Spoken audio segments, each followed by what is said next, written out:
Hello friends, good morning. Welcome to smile talk paramedical channel. Friends, BSc nursing complete ಆದ ನಂತರ salary ಎಷ್ಟಿರುತ್ತೆ?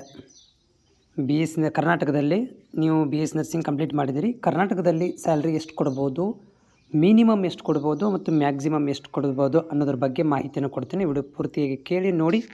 ಜೊತೆಗೆ channel ಹೊಸಬರಾಗಿದ್ದರೆ BSc nursing related ಇನ್ಫಾರ್ಮೇಷನ್ಗಾಗಿ subscribe ಮಾಡೋದನ್ನು ಮರಿಬೇಡಿ.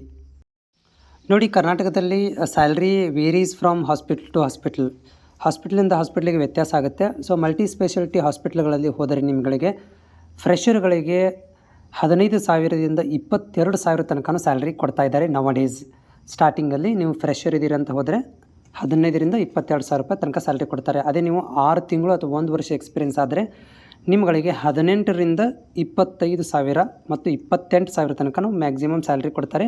ಬರೀ 6 ತಿಂಗಳಿಂದ 1 ವರ್ಷ ಎಕ್ಸ್ಪೀರಿಯೆನ್ಸ್ ತೊಗೊಂಡು ಹೋದರೆ ನಿಮಗೆ 28,000 ತನಕ ಇದೆ. ಅದೇ ನೀವು ಹೈಯರ್ ಇನ್ನೂ ಸ್ವಲ್ಪ 100 ಬೆಡ್ಡೆಡ್ 200 ಬೆಡ್ಡೆಡ್ ಹಾಸ್ಪಿಟ್ಲ್ಗಳಲ್ಲಿ ಹೋದರೆ, ಅಂದರೆ ಜಾಸ್ತಿ ವರ್ಕ್ಲೋಡ್ ಇರುವಂಥ ಹಾಸ್ಪಿಟ್ಲ್ಗಳಲ್ಲಿ ಹೋದರೆ ಸೊ ನಿಮಗೆ 35 ತನಕ ಸ್ಯಾಲ್ರಿ ಸ್ಟಾರ್ಟಿಂಗಲ್ಲಿ ಕೊಡ್ತಾ ಇದ್ದಾರೆ. ಜಸ್ಟ್ 6 ತಿಂಗಳ ನೀವು ಎಕ್ಸ್ಪೀರಿಯೆನ್ಸ್ ತೊಗೊಂಡು ಹೋದರೆ 30,000 35,000 ತನಕ ಕೂಡ ಕೊಡ್ತಾ ಇದ್ದಾರೆ. ಜೊತೆಗೆ ಫ್ರೆಷರ್ ಆಗಿದ್ದರೆ ದೊಡ್ಡ ಹಾಸ್ಪಿಟ್ಲಲ್ಲಿ ಜಾಯ್ನ್ ಆದರೆ, ಅಂದರೆ 100ಕ್ಕಿಂತ ಹೆಚ್ಚಿಗೆ ಬೆಡ್ಡೆಡ್ ಇರುವಂಥ ಹಾಸ್ಪಿಟ್ಲಲ್ಲಿ ಜಾಯ್ನ್ ಆದರೆ ನಿಮಗೆ 27ರಿಂದ 26 ತನಕ ಪ್ರತಿ ತಿಂಗಳು 26,000 ತನಕ ಫ್ರೆಷರ್ಗೆ ಕೊಡ್ತಾ ಇದ್ದಾರೆ. ಬೆಂಗಳೂರು ಸೈಡಲ್ಲಿ ಹೋದರೆ ಒಳ್ಳೆ ಚೆನ್ನಾಗಿದೆ. ಸ್ಟಾರ್ಟಿಂಗಲ್ಲಿ 22,000ದಿಂದ 28,000 ತನಕ ಸ್ಯಾಲ್ರಿಯನ್ನು ಕೊಡ್ತಾರೆ.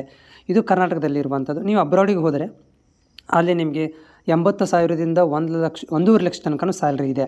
ಫ್ರೆಷರ್ಗೂ ಇದೆ ಮತ್ತು ಎಕ್ಸ್ಪೀರಿಯೆನ್ಸ್ 2 ವರ್ಷ ಮಿನಿಮಮ್ ಆಗಿದ್ದರೆ 1,50,000 ತನಕ ಸ್ಯಾಲ್ರಿಯನ್ನು ತೊಗೋಬೋದು. ಅದು ಡಿಪೆಂಡ್ ಆಗುತ್ತೆ ಕಂಟ್ರಿ ಮೇಲೆ. ಅಲ್ಲಿ ಅಪ್ ಟು 7,50,000 ತನಕ ಸ್ಯಾಲ್ರಿ ಕೊಡ್ತಾ ಇದ್ದಾರೆ. ಕಂಟ್ರಿ ಮೇಲೆ ಡಿಪೆಂಡ್ ಆಗುತ್ತೆ.